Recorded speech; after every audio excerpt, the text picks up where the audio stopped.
đó nè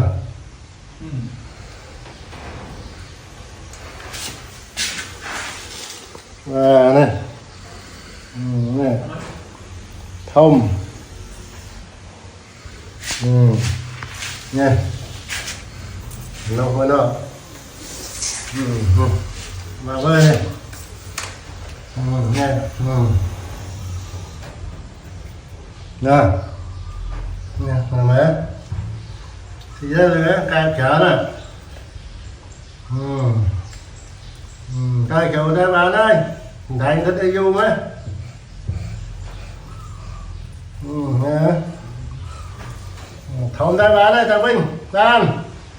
nên chụp đánh đất đi tiết đi rồi mấy hè mà coi ta Vinh coi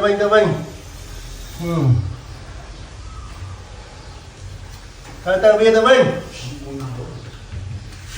bay từ lâu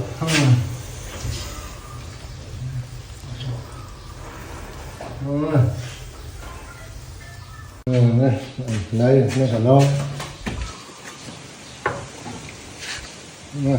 Vinh này lâu rồi